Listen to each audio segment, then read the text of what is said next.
Hello, this is Joe Trahan, welcoming you to the All Me podcast from the Taylor Hooten Foundation, whose mission is to enlighten the world to the truths about appearance and performance-enhancing substances. As the national leader on this subject, they communicate their educational messages through various methods, including this podcast. Thank you for listening and enjoy the show. Hi, and welcome to the All Me podcast. This is your host, Tavis Piatoli, sports dietitian for the Taylor Hooten Foundation. I'm a big believer in making the impossible possible. And today's podcast is about overcoming obstacles and breaking barriers, especially in sports. There's nothing more motivating than a great story, especially when it comes to hard work, dedication, and commitment. And today's guest will discuss the challenges that she went through that led to opportunity. My guest today is Rachel Balkovec. And Rachel and I will discuss how she overcame obstacles to become the first full-time female strength and conditioning coach, as well as hitting coach in Major League Baseball. We will discuss her path to success, what she had to overcome, along with how she's now working to mentor young women through a mentorship program. I'd also like to thank our partners at Gatorade for sponsoring this podcast. Rachel, thank you so much for joining the All Me podcast. It's an honor for you to be here today. Thank you so much. Absolutely. Happy to be here. We are really looking forward to kind of learning about your career path and a lot of the things you've done. And there's so much you've accomplished. And I think a lot of people are going to be really excited to hear, especially your work in Major League Baseball and really how you got there. And really what I want to start about is really your career path, as it's been quite an interesting path as the first female strength coach and hitting coach in Major League Baseball. First, what interested you in working in strength and conditioning? I would say, definitely from being a college athlete was the first thing. And then also just I would say even being a failure in my collegiate athletic career is really the real reason.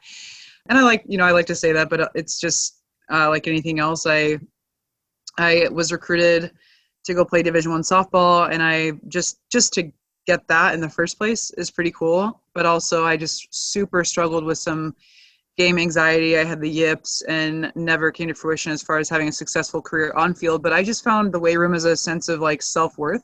And I really took to it. I always really loved working hard, waking up early, going and training was something that I enjoyed about athletics in general, always, even in high school. And once I just kind of started to struggle on field with mental issues, I just found the weight room was okay, I walked in, if I worked hard, I got the results, right? But on the field, I was working hard and I was overthrowing the pitcher because I had the yips. So it was it was the 1 + 1 = 2 way that I could see my hard work paying off. And so I really took the weight room and pretty quickly. And as a college athlete, I knew I wanted to be a strength and conditioning coach.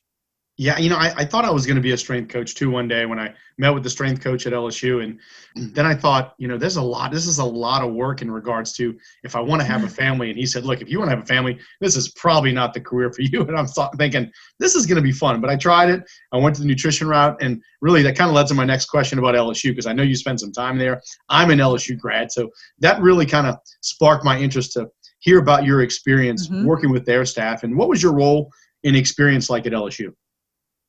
Go Tigers. Absolutely. Yeah, LSU was phenomenal for me personally, just probably more from a cultural standpoint than anything, where I played Division I softball, but it was we were a mid-major and also probably a 500 record. And I never sat well with me. I always was, I would say hyper competitive and very intense. And so going to a school like LSU for my graduate work and also for my experience coaching in a team setting was as a graduate assistant at LSU, and it was just a phenomenal environment. It was incredibly intense.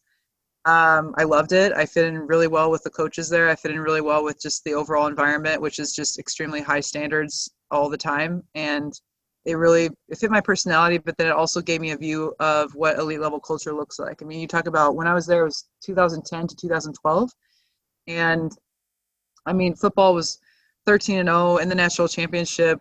Softball and baseball were both at the College World Series. The tennis teams were the teams that I oversaw directly, and they were both top 25. And it was just extremely high level standards for just about everything, from the equipment guys to the athletic director. The equipment guys had just as much respect, I swear to you, had just as much respect as the head coaches.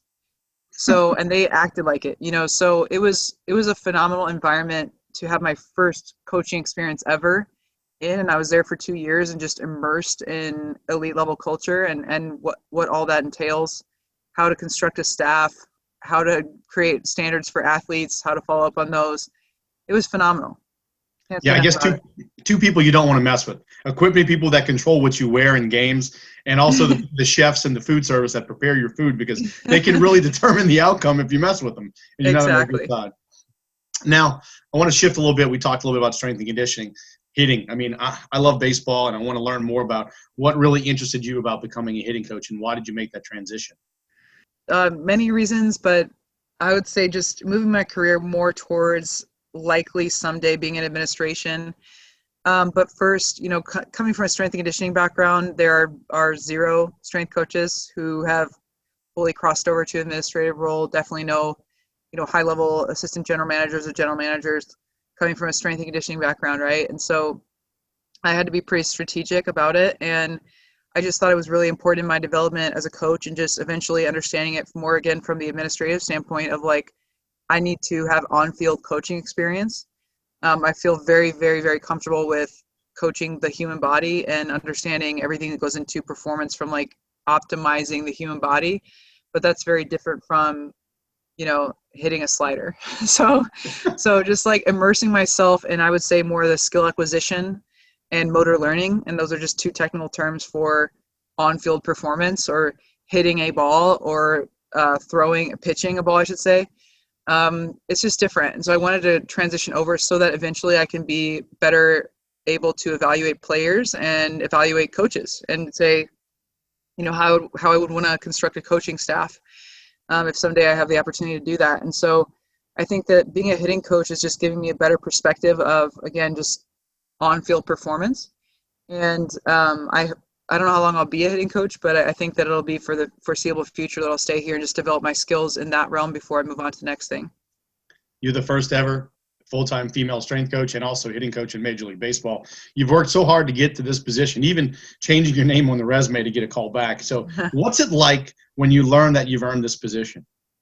It's hard to put into words, but I would say like just gratitude. I just think like there's a couple of reasons why I have this position. The one that everyone wants to talk about, I guess, is like what I've done in my career. And this is my 8th season of professional baseball. I've moved 15 times. I did 6 internships before I was hired full-time by the St. Louis Cardinals. I did another 2 internships when I was transitioning and hitting, which no one really knows about. I've probably worked more as an intern still than I have full-time. And those are some really difficult decisions that I made. But I would say the gratitude part is just like, yeah, that's what I've done.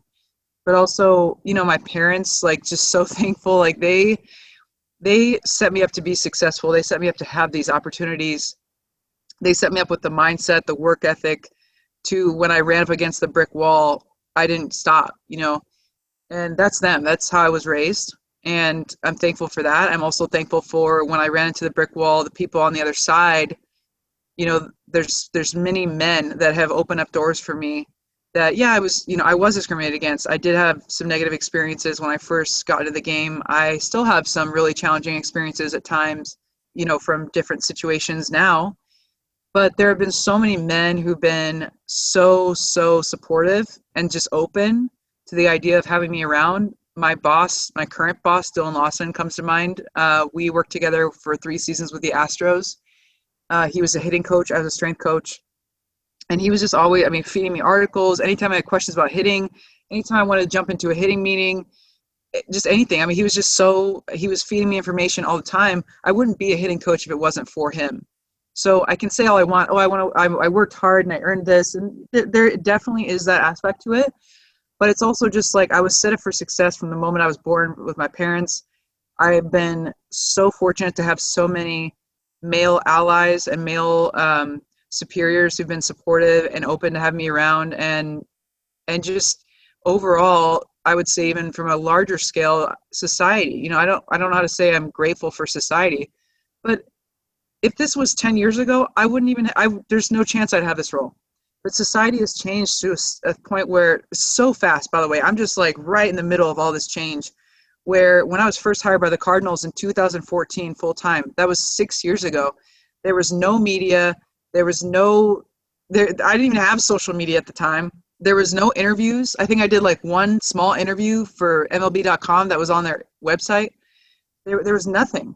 Now 6 years later, I'm hired as a hitting coach, and just the whole world wants to hear about it. And I'm like, whoa, like this is not me. That's society changing, where we're celebrating women in sports. We're just celebrating female athletes. Social media has changed that, where just so much more visible. Female athletes are so much more visible now than they were just 5 years ago, based on how social media has changed. And also, just again, like I said, people wanting to cover women in sports, whether that's the athletes or the coaches.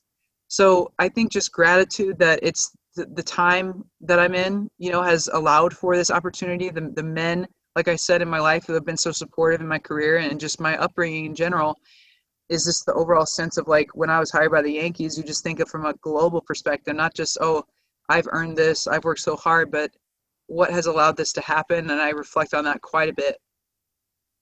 Absolutely. And, you look at the path, especially when people, they just think they get out of school, they work, and all of a sudden they should expect to get a job. I heard you said you put in 6 internships, which that's not really common, maybe in some areas, but usually you do an internship, you get a job. You put in 6 different internships to get where you were. And that's just impressive to have that kind of patience. But also, it's obvious you love what you do to get to that level. Yeah, I think it was, partially because I wanted to and partially because I had to. I'd like to take full responsibility, but I always, like I said, my parents, but also just very, very early mentors in my career. One of them being a man named Chris Frankel, who no one knows, but he's extremely instrumental in my career. I still talk to him. He was a professor of mine in undergrad who told me, I was asking him, how do I get into sports? How do I do this? And he was like, you need to find the best person in the world and go work for him, no matter what that means. You got to move across the country, across the world. You have to work for free. You do whatever, like be an apprentice for the most elite minds in your field for as long as you can possibly stand it. And a lot of my classmates were going and doing the normal route. I was in Albuquerque, New Mexico at University of New Mexico, and they were going down to the local sports performance facility in Albuquerque and kind of fulfilling their internship requirement. And then that was it, and for me, I moved across the country when I was an undergrad to go to do an internship in Florida at the best facility in the entire country. At the time was Athletes Performance, which is where I met an LSU javelin thrower who introduced me to an LSU strength coach, and the rest is history. Nice. But even going to LSU, people think, oh, that must have been, easy decision. I had other opportunities, and at LSU, I had to wait an entire year to go there. And I took a year off after undergrad, which everyone's like, yeah, whatever. But at the time, all my friends are getting jobs and they're moving on, they're doing their thing. And I'm like, I'm going to wait an entire year. And I was already halfway through my MBA at the time. And I started over at LSU so that I could work at LSU. And I've just continued to do that throughout my career, where I just look for the best opportunity. And no matter what that is, if it costs money, if it means that I moved to Amsterdam to do my master's degree. That wasn't an easy decision, especially after working full-time for the Astros for 3 years. Even right now, I'm going to go coach in Australia. I'm moving across the world again because COVID has limited opportunities for everyone. And there are a lot of people who would say that's too far, that's too new. I've got to quarantine for 2 weeks. The money isn't great. And I'm just going to do it because I know it's what is best. And obviously this is a metaphor for life, but the right thing to do isn't always the easiest. In fact, I would argue that the right thing to do is usually the hardest, and that's why not a lot of people do it. You can never get enough experience, and it's amazing that you have that ability just to travel the world, get that experience, and then, like you said, you never know where that's going to lead. Starting with your position with LSU, meeting their staff, working with people like Coach Moffitt and his team, it really just gives you all those tools to be successful. And I want to kind of lead into your job as a strength coach when you were working as a strength coach in Major League Baseball. What was your day-to-day like for that type of role? I would say similar to, I guess, collegiate as well, but just early hours. And you wake up, and before they're off to class or practice or whatever it is, in Major League Baseball, obviously it's practice, getting the lift in before the day is done. And then also like that was for I would say my first 4 or 5 years was working with mostly younger players. So their schedule is they play a game around noon every day, which means we have to get our lift in pretty early. Once they're out on field, we're doing conditioning with the pitchers usually, just making sure that all of their needs are met there. And then obviously there's a nutrition piece, which I'm sure we're going to talk about, but making sure that their bodies are fueled. And so making sure that they are hydrated, making sure they have the right foods, counseling them on that because they know what to eat, but creating habits and mindsets that will allow them to eat the right things, creating processes for them that are going to allow them to make the right choices, those kinds of things. And then as I moved, so I was in AA with the Astros my last year with them in 2018.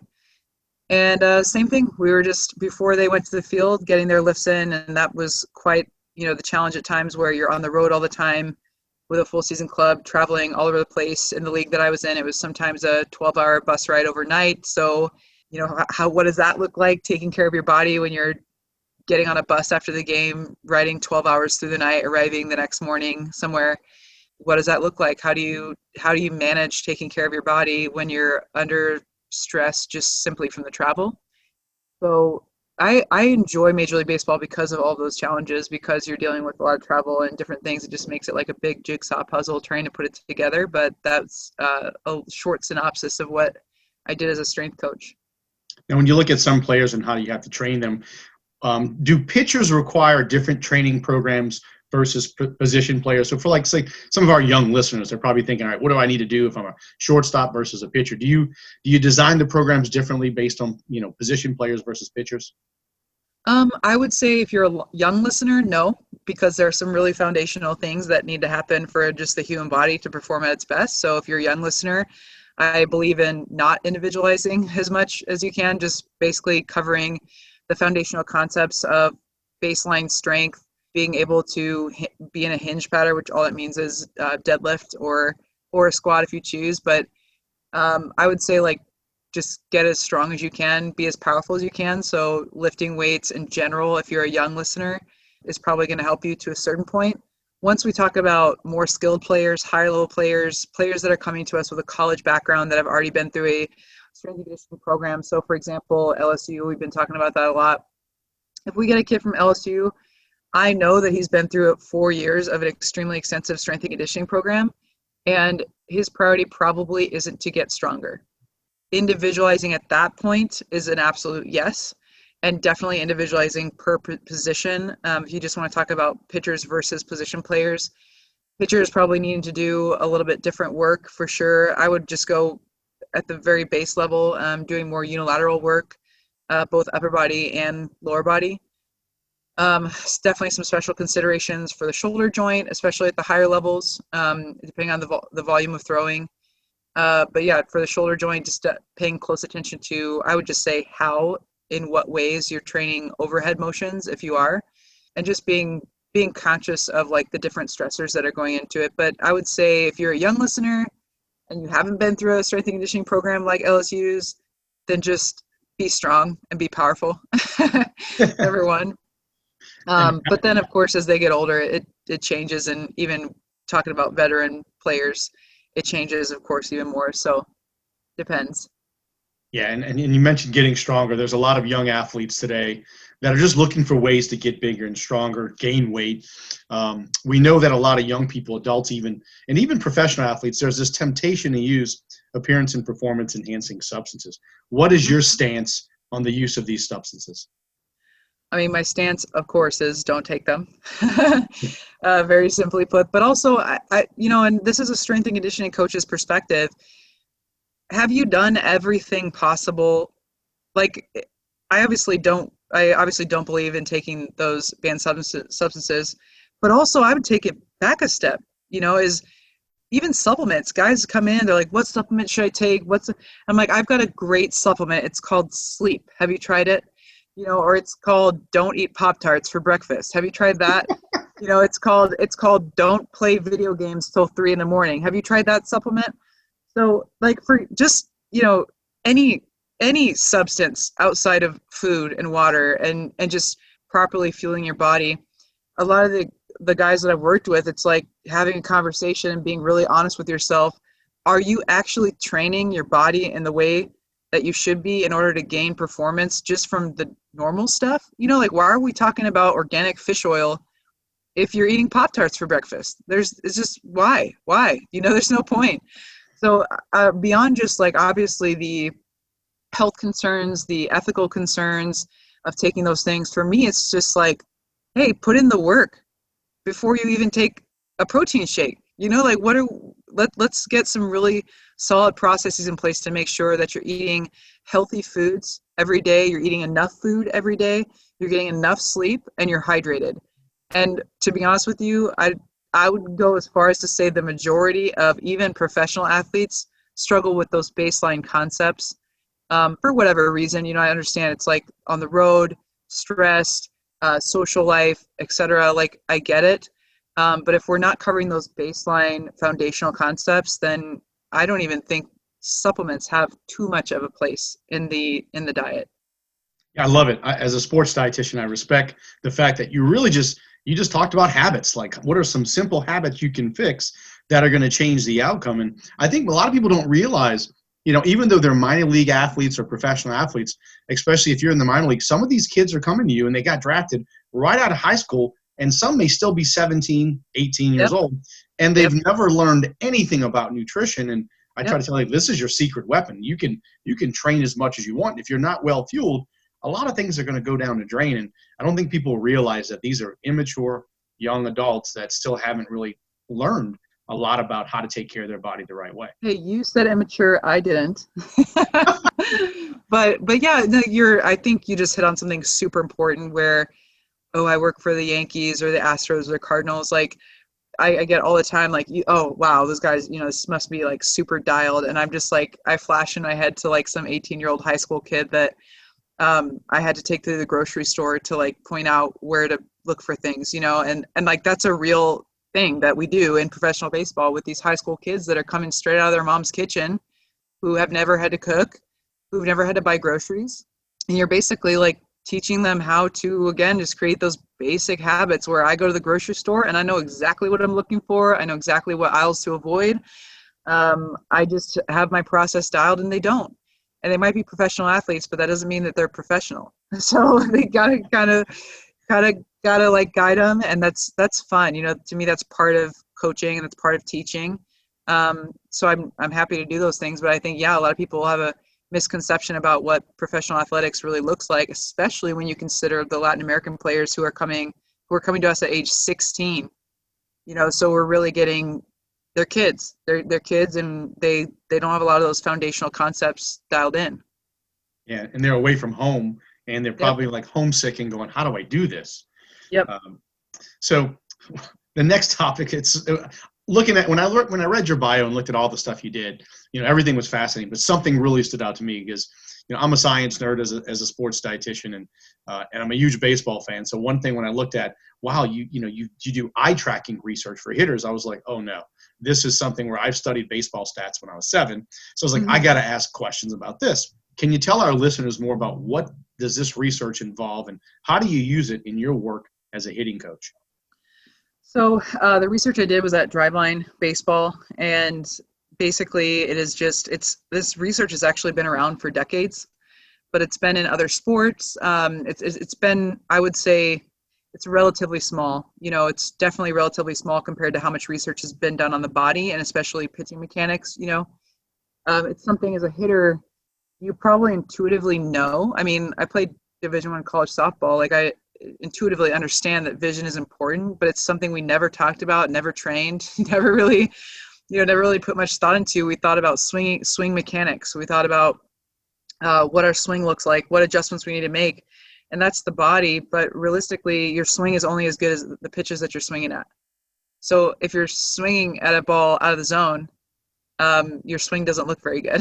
And that's actually, I challenge anyone listening to this, if you watch even a major league game, pay attention to the at-bats, and like, if you were to record all the swings in one game, you would probably find some pretty bad swings, right? But it doesn't mean that they actually have a bad swing. It probably happened on a curveball. It probably happened when they were fooled. So when you think about it that way, you go, oh, wow, the vision piece is extremely important. Eye tracking is basically understanding the movements of your eyes during the swing and what's the optimal tracking pattern.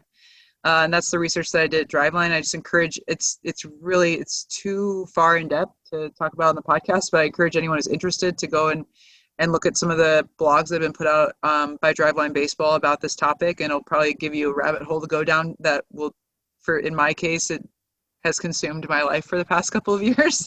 So I hope it doesn't do anything to that, but it's basically just recording the eye movements of hitters and understanding what that means, how to train it, how to measure it, and just how important it is in hitting. There's so much technology today that we didn't have for players, where they have all this digital data and videos that hitters can use kind of to know everything about the pitcher, right? Like, what every pitch, percentage of pitches, fastball, curveball, whatever that is. But how do you use this data at all to kind of analyze and help your players that you're working with? I use data all the time. I would say, I was just on the bubble of like pre and post the real data age. I mean, the data age started back, you could argue Moneyball, but probably a little bit before that even. But yeah, what was happening with the A's in the early 2000s. But the technology age coupled with the data age has changed everything. So I would say that those are two different things, where we were just looking at the results, prior to I would say the past 5 years. You're looking at data of previous seasons, you're looking at data of things that have already happened. But now the technology has allowed us to insert some of this data into our training and player development, which has changed everything. And it hasn't changed the game. And of course, I'm not trying to offend anyone who's been around. But so I was introduced to technology in 2012. To give you an idea of who I was before the technology even came around, 2012, I was an intern for Johnson City Cardinals, the St. Louis Cardinals rookie league affiliate. And I just have always believed in recording and trying to objectively measure things to make sure that your training is based on something objective and not just my opinion or what I'm seeing. And so what I was doing in the dugout in 2012, if you want to know who Rachel Balkovec is, this is like a little microcosm of how psycho I am. In 2012, I was in the dugout and I had 3 stopwatches going, and I was recording 8 different variables in game of the players. For the position players, I was recording how much they were running in game so I could individualize their conditioning based off of it. And what I basically ended up doing is just not conditioning the position players because they were just getting railed in the games. And then for the pitchers, I was timing seconds in between each pitch with runners on, without runners on, contact made, not contact made. So if there's a foul ball, how long they have in between pitches. I was tracking how long their innings were, how long in between innings, so I could individualize for each guy on their conditioning based off of what they were doing in a game. And that was before, I just had a stopwatch and a pencil, right? And I was counting if a center fielder ran for a ball, I was counting how many steps it took to get back to the position so I can have an idea of how much yardage he was covering in a game. And little did I know that actually 6 years before 2012, Catapult had started in Australia. So Catapult is actually GPS technology that goes on the player's body, and now everyone has Catapult. And I was just doing this the VCR version of what they had already been doing for 6 years in Australia. My point in telling you that was I've always been, I think, one to just record and be very measured about what I'm doing. And then technology hit, right? 2014, I was in a meeting. I was the minor league strength and conditioning coordinator for the St. Louis Cardinals, and I was in a meeting, and Zep came by. And if you don't know, listeners don't know what that is, everyone should probably know what blast motion is if you're a baseball fan. By this point, it's a sensor that goes on the bat. But Zep was one of their early competitors in 2014, and I'm like the strength coach, and I'm in there taking notes, and I'm asking questions and whatever. And some of the other people in the room who were a little bit older were like, yeah, this stuff just, it's just not really that valuable and all this stuff. And here we are 6 years later, and blast motion has taken over the world. So I think that I've always been this way. And then just as more technology has come up, I'm fully utilizing all of it. I rely on it. I do. I rely on my eyes as well. However, your eyes in a very literal sense, from somebody who has done research in eye tracking, your eyes in a very literal sense cannot see things that are going on in the body with just, the technology that we have in our brain. So using slow motion video, using certain technology to help measure the body, help measure what's going on, so that even if I see something with my eyes, I can double check it with technology, and vice versa. If something's in the tech, you should be able to go, wait a second, that's not right. I can see with my eyes that's not right, so that you can know if the technology has holes in it.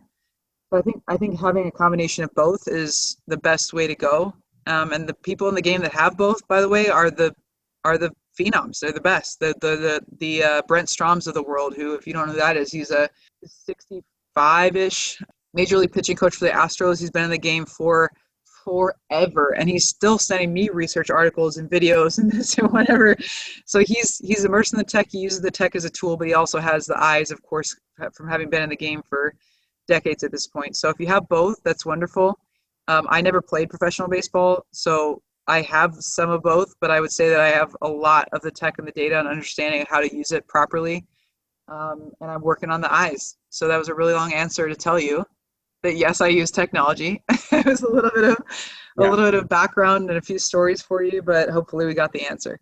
Well, I know Coach Strom from some of the programs we've done with the Astros with the Taylor Hooten Foundation, and he's one of the few coaches that comes out and actually is on the field doing instruction. And I remember last year, because my friend Roberta Anding was the sports dietitian for the Astros for several years, and we were talking, and then she's like, "You got to go watch Coach Strom and just the way he and it's like you got kids as young as 7 all the way to 18, and he's as passionate for the 7-year-old." And it's like, wow, this guy loves what he's doing. And you can see why the Verlanders and the Grankes, and the Garrett Coles of the world probably just are like, wow, they already have great mechanics and they have a lot of, but they're probably learning something new just by listening to him. He can't help himself. He just can't help himself. He's phenomenal. He's a legend because he just wants to teach. Yeah, and he'll teach anyone. He taught me my first year. That was Brent Strom. My first year in baseball, 2012. Just like you just said with the 7-year-olds, like, he didn't have to help me. He was the pitching coordinator for the Cardinals, and I was a strength and conditioning intern and a girl. And there were no women around at the time. No nutritionists, no mental skills. There was nobody. I didn't see a single other woman, anyone, my entire season that first year. And he did not have to help me. And he just would – I'd go sit by the bullpen, and he'd be say, "Hey, Rach, did you see this, Rach? He's going to have to do this." And I'm just like, why is this guy coaching me? And then you get to know him more, and you're just like, man, he is a legend. Like, he just wants to teach. He wants to share. He loves the game. And, he is an absolute unicorn. That's why he's still around. So I guess, too, since you're a baseball statistics junkie, you probably have read Bill James's Historical Baseball Almanac. Yeah, and also the book, by Tango. It's fascinating. Those pieces of literature are almost out of date to some way. Like the book, you think about the book with by Tom Tango, you think some of those things still apply, which is absolutely fascinating that the game doesn't change, but some of the things are out of date because of the new technology that's been introduced. So for example, how he talks about righty-lefty matchups and does a huge section on it in the book and all these different stats that he presents. But we didn't have Rapsodo when he wrote that book. So now we know that it's not the righty-lefty matchup, it's actually the pitch shape. And so if a guy has a certain pitch shape from the right side against the right-handed hitter, it's going to be different. But now we just have a better idea based on Rapsodo and TrackMan and other things that help measure ball flight, that you really, how we used to go, oh, wow, that guy's really deceptive. Now we can say, oh, this guy has this arm slot, he's got this spin rate at this axis, which creates this movement, and that's why. So we just have gotten a layer of specificity to the statistics that we can present. So you look at those books, and they're just we're way ahead of their time. But it's still interesting to see how a lot of it still applies. A lot of it hasn't changed. Some of it hasn't changed either. It's just some of it's gotten a now layer of specificity because we have more sources of data. Yeah, I bought the book. I'm still sitting on my nightstand because I'm a Cubs junkie, and Bill, Theo said that's what he really, when he was with the Sox, that's what he was really looking at. Billy Beane kind of leaned on that. It kind of has some stuff around Moneyball. So I was like, you know what? I'm sure she's probably read this or at least come across it and used a lot of that. Now, kind of going back to hitting real quick, I'm just curious, what do you feel is the biggest adjustment you educate young players on when it comes to correcting hitting technique? The most common thing is just the load, which is interesting because it's some pretty basic foundational concepts of strength and conditioning. And so this is why, another reason why I would say the Yankees hired me is part of it, the eye tracking stuff and the vision piece. but also because my boss, Dylan Lawson, has a strength and conditioning background. And no, not many people know that, but he has a master's degree in kinesiology. And also his mentor in professional baseball, Jeff Albert, who's now a major league hitting coach with the Cardinals, was with the Astros. Jeff Albert is probably why I was hired with the Astros in the first place and is one of my mentors as well. He has a master's degree in exercise science. And so the hitting philosophy that I've been, I guess, raised in, essentially from the Astros now with the Yankees, is largely based in just very general principles of human movement, right? Hinge, rotation. Like, these are words that I've used for 10 years as a strength coach in the weight room. And it applies also to hitting, where it's like, there are very, very general concepts of whether you have a bat in your hand or you don't, the way to create power is the same. So if you're in the weight room and I'm coaching up a deadlift, I'm going to coach a deadlift in some regards in the same way that I coach a swing. It's just that when you're swinging, you have a bat in your hand. So all we're trying to do is create the most power possible. And now we're just doing it with a wooden stick, whereas in the weight room, you're holding a bar and we're doing a different, it's in a different setting. Right. So I think some of the most foundational concepts are just hinge, rotate, being able to load their hips properly. And I think more importantly, at the right time, is probably just where I would start with any hitter, and just looking at their hips and what they're doing with their lower half first. And it's good. Just stop there, right? Like, let's look at that first. And like you said, what's the biggest thing that I've come across? And I definitely would say that would be the first thing I attack. Something a little odd. I look at certain players, like you got a guy like Anthony Rizzo, stands on top of the box, or, he can't get any closer. That's why he gets hit so much. But then I look at other players that are just so far away from the plate, and I'm thinking, this guy's never going to hit an outside fastball, curve, or a hard slider. Do you ever look at their placement in the box and try to give them advice on maybe the best place to stand based on the pitcher, or are these guys they're stuck in their spot and they're not moving regardless? I would say that's a comfort level, but also if they're standing what seems like far away from the plate, you should just pay attention to their load, because maybe they stride closed more than other players, So I would say, like, in particular, that's not something that I've been taught to focus on. I'll put it like that, mostly because that you can adjust based off of where you're standing. There's like other adjustments you can make during the swing to compensate for some of where you're standing, but also, like, that's a comfort level thing. If you want to stand up on the plate and get hit, that's one way to get on base, but also, like, if you want to stand away and you want to stride closed because that's how you feel comfortable, or you want to have an open stance, where you're like facing the pitcher and then they rotate and they stride closed. Like, I think it's less where they stand and more where they end after they've done whatever they do, leg kick, stride, or not. But also, again, that's a huge comfort thing. Yeah, that's a good point. I know baseball players are stuck in ways it's hard to get these guys probably to change when they're used to doing something for so long. Everyone's stuck in their ways, not just baseball players. You, me, everyone. You're right. No, you're right. We got learned behaviors since we were kids, and it's like you can't change it regardless. Now, final question around hitting. It's just I came across this going, I'm just curious. I grew up watching incredible hitters, Tony Gwynn, Will Clark, Wade Boggs, and one of my favorite, I thought he had the sweetest swing, was John Olerud. But I'm curious, are there any players that you've coached or watched today that they have just a natural, pure swing that you feel really doesn't have hardly any deficiencies? Oh, that's a very fascinating question. That doesn't have any deficiencies. Almost like pretty much where it's like, wow, this person, they got it. It's like they just have a great swing. Well, here, I'm going to flip it on you a little bit, because it's a hard question to answer, because I think there are very few non-negotiables in the swing. So do they hinge? Do they rotate? Like, very, very simple. Are they connected? Their hands aren't flying away from their body. There's no, like, major swing flaws. There's a lot of different swings out there, and I think that there are some foundational principles that they have to have, but that doesn't mean that everyone's going to look the same. So what I'll say is, I don't have one particular hitter, but swing-wise, but if I had to build and this is a hot name right now, but I've thought this for a long time, so this is not me jumping on any train. This is not even me being a Yankees fan. Luke Voit comes to mind as the best hitter, not the best swing. You think about hitting, swing mechanics is a part of hitting the ball, right? You could have a perfect swing, but if you can't hit the slider, like, who cares? If you can't hit, if you can't like lay off a curveball in the dirt, who cares what your swing looks like? So Voigt has compiled, and I'm not even going to say honestly that I don't like Voigt's swing necessarily better than anyone else's. In fact, I would say I like other people's swings better.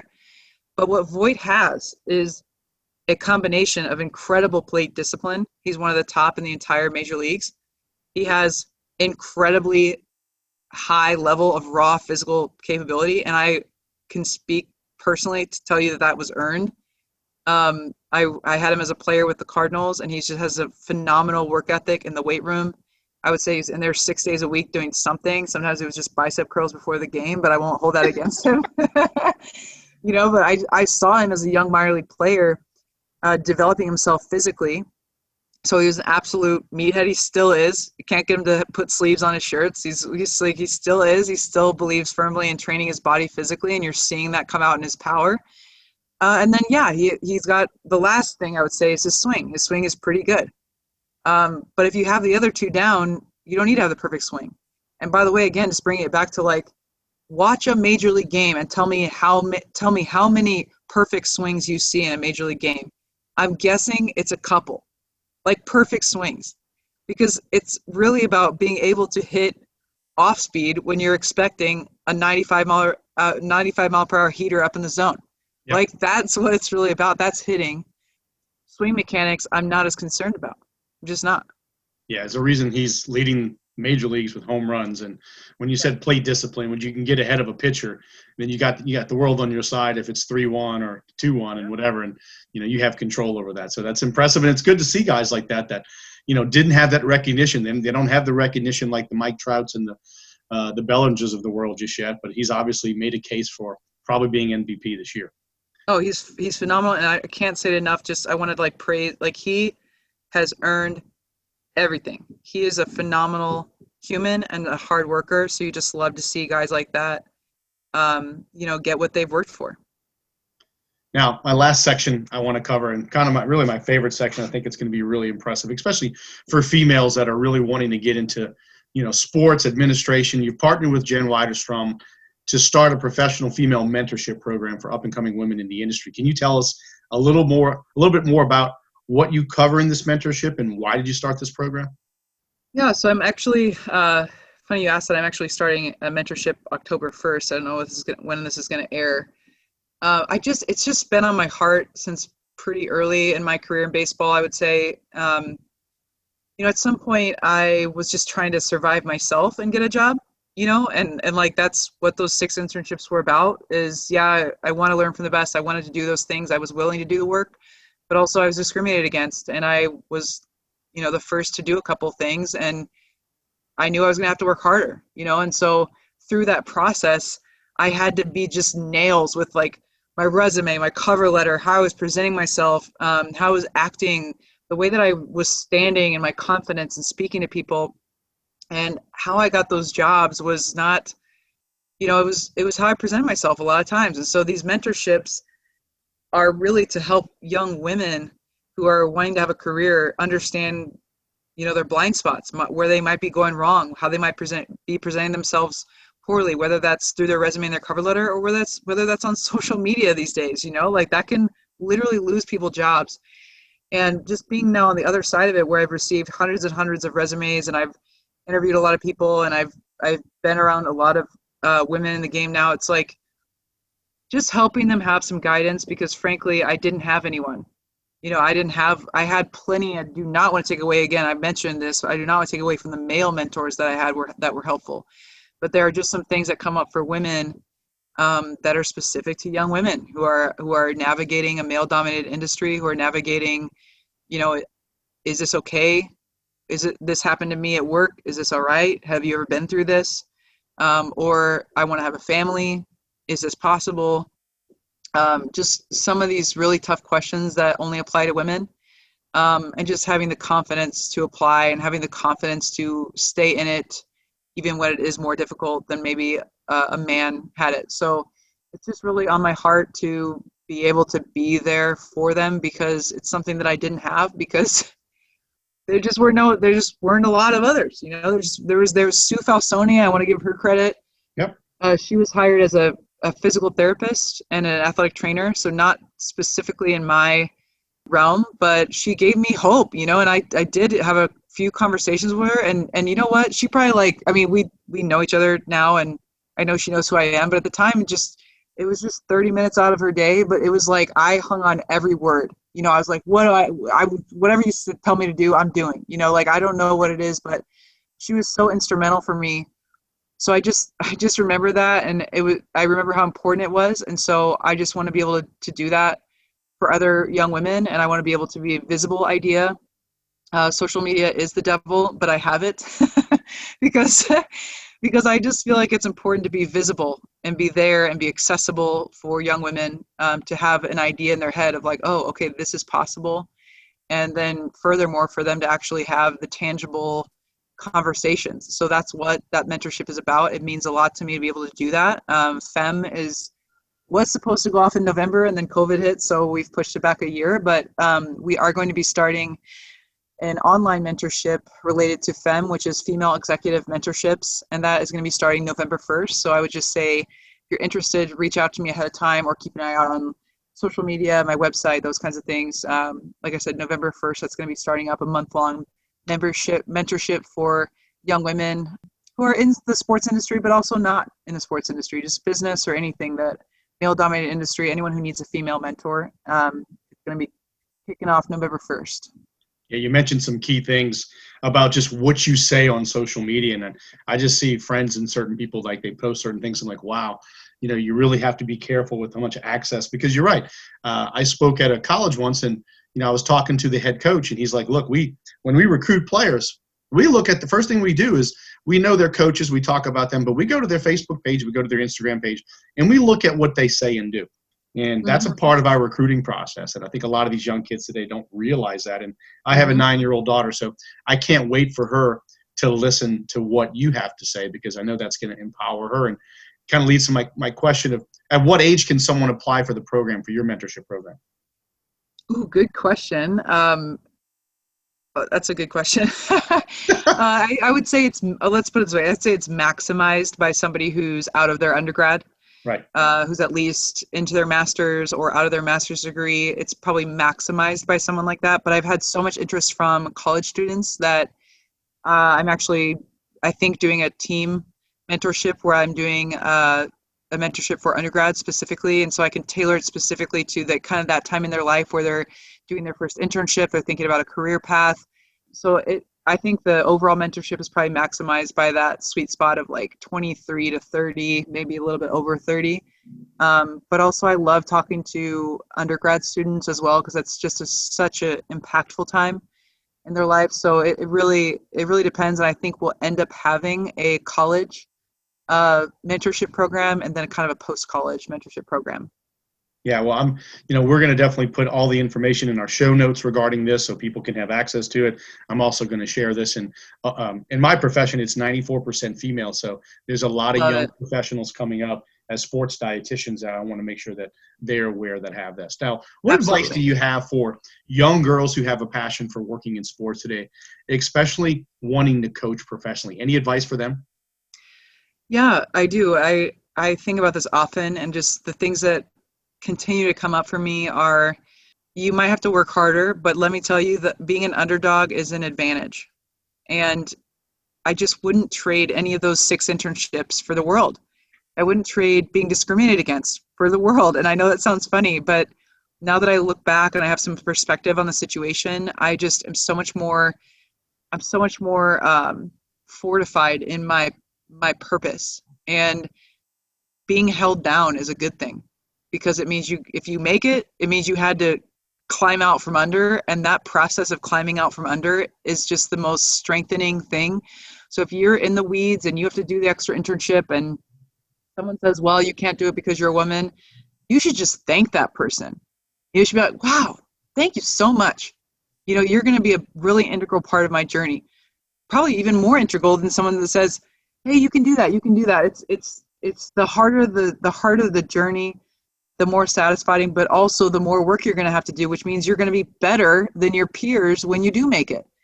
And I had that experience where first time I got hired full time, I had to do 6 different internships at 6 different places, which means I had all these different experiences with head coaches and different athletic trainers, different situations, different teams, different people, different places. I had all of these different experiences, and I got to my first job full time, and I thought, oh, you only had to do 1 internship? Wow, feel sorry for you. Because I have all these different things under my belt, and you just have this one experience where you learn from one person. So it really fortified me, and I would just say working hard is not a punishment. Having to work harder than your peers is a gift. So appreciate that and don't complain about it, And then also just like the secondary thing is know that you are, especially now not as much, but still you're not just working for yourself, you're working for other women.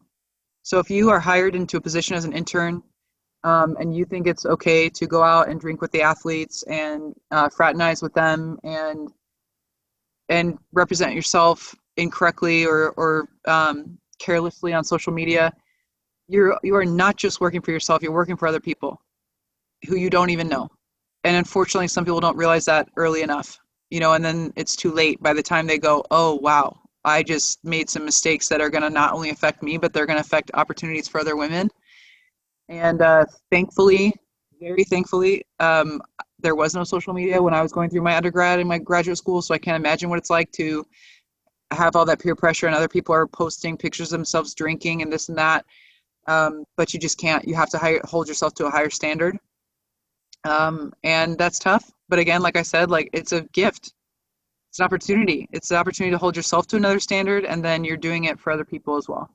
Absolutely. Finally, what is next for Rachel? What do you have? You said Australia, but what is your goal? I have a feeling I can sense it. You want to be a baseball GM at some point, it seems like. My goal is to be a general manager of a professional baseball team, for sure. But I would say that's down the line, of course. I have some things to learn.